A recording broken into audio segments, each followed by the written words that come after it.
SBA is one of the main four pillars in our advisory services. In addition to our investment program, we have a very important advisory program in the MENA region. Especially because of the nature of the transition economies that we have in MENA, advisory is extremely important. And that's where SBA comes into the picture, because it's the first line of kind of interaction with directly with corporates as well as SMEs. I'll give you an example. In MENA, we need a lot of corporate governance work, for example, and this is where SBA comes into the picture. Most of the businesses in MENA, 90% are SMEs. And to have these SMEs kind of build the capacity, we need the first interaction that SBA brings into the picture.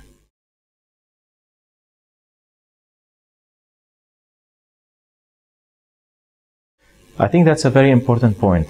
That's not only for SBA or advisory. I would say this is in large for everything that we do in the region. Global is extremely important to us because they bring the global knowledge. There are many things that are done under the SBA pillar in other regions that we don't do in MENA. I think we can learn a lot from other regions when we do things in the region. Especially, for example, in the area of climate change and energy efficiency. This is an area that's done, I would say, in much broader sense in other regions compared to MENA. But we built this into our strategy as one of the things that we want to kind of scale up in the region. So I think when it comes to SBA and the build up on energy efficiency, climate change, we can link up with other regions, either CEU or other regions where they have better kind of knowledge when it comes to this pillar.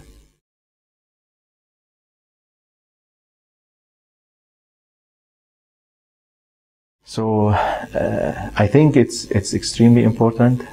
There are many things that SBA can do.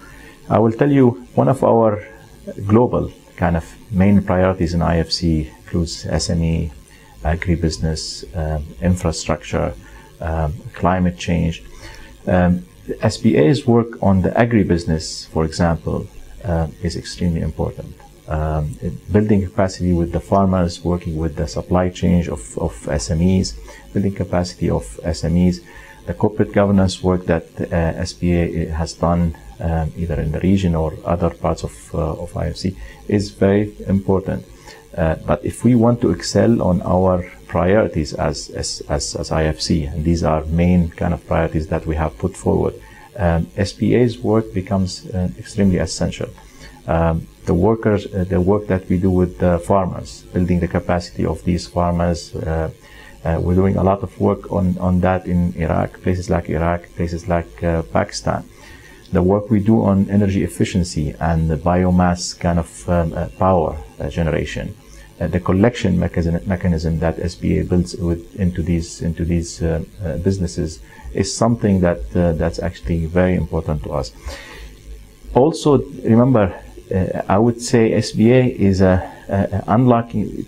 What SBA does in many cases, especially in connection to investment, it really unlocks the investment potential. So building the capacity at the SME level, providing the corporate governance, really prepares these SMEs or these businesses to become an investment client potentially. And that's what we aim to do at the end.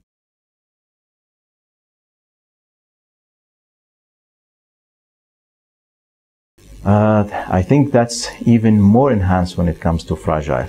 And this is again one of our main priorities for next year's fragile states. We have 6 fragile states in MENA. Let's take, for example, Yemen. It's very hard to do investment work in Yemen. It's very difficult actually to appraise some of the businesses in Yemen. But this is where the work of SBA comes in.